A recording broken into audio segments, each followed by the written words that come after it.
कंपनीचा दवाखाना कंपनीचा दवाखाना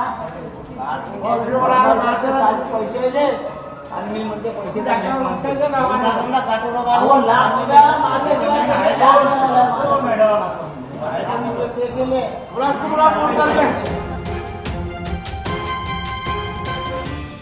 ते म्हणतो ते का पेशंटला 5 तास नाही येत, 2च टाइम आहे म्हणजे सकाळी म्हणजे 4 वाजता 5 वाजेपर्यंत 9 ते 10 वाजेपर्यंत.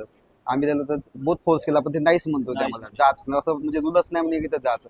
आम्ही त्याला सांगितलं मग बाकी दवाखान्यात असे रूल नाही म्हणे इथं हाय म्हणे असे रूल तुम्हाला जाऊ देत नाही म्हणे.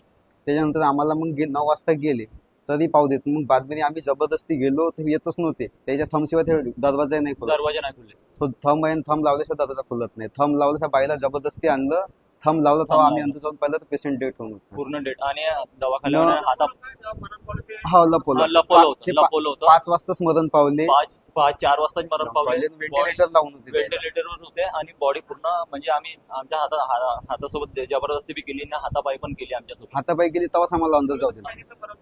मरण पावलं सांगितलंच नाही आम्ही जबरदस्ती केली म्हणून गेलो आम्ही अंतर गेलो जबरदस्ती आणि बॉडी पाहिली तर पूर्ण बॉडी पूर्ण कडक येऊन गेली. पूर्ण बॉडी कडक येऊन गेली होती. तेव्हा बॉडीची हालत पाहून शनी ते म्हणे आताच गेले म्हणे. काहीच जीव गेला ते बी नाही सांगितलं आम्हाला. फक्त सिटी स्कॅन करून नेलं तर इथं जिथं आहे ना आम्ही तिथंच बघितलं तर ते रडले आणि बस वर गेले. सिटी स्कॅनची रिपोर्ट पण नाही काहीच नाही. त्यांनी रिपोर्ट दाखवली पण नाही आणि ट्रीटमेंट ते पण नाही दाखवली. काहीच नाही दाखवलं. पैसे भरवा पैसे नाही भरले तर म्हणे आता 7 वाजता इथे डॉक्टर 8 वाजता इथे डॉक्टर 9 वाजता अशी टायमिंग सांगत होते डॉक्टरचे. पण एकही डॉक्टर आले नाही. जे सकाळी 10 वाजतापासून पेशंटला आणलं तेव्हाच ते डॉक्टर अजिबात आलेच नाही. मग रात्री 8 वाजता आले. डॉक्टर आल्याच्या नंतर पैसे भरा म्हटलं. पैसे भरल्याच्या नंतर मग ते ट्रीटमेंट चालू केली. काल काहीच नव्हतं त्यांना त्रास म्हणजे चांगले त्रास होता. त्यांनी म्हटलं होते चांगले याच्या अगोदरही तो असं घटना घडल्या पाहायला कोणालाच नव्हतं. मी स्वतः अगोदर पहिले गेली.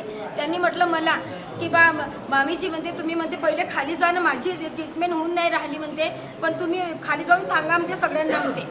तशीच मी धावत आली आणि सांगितलं सगळ्यांना. सगळे वर गेले तर मग बाकी दुसऱ्या जणाला जाऊच नाही दिलं.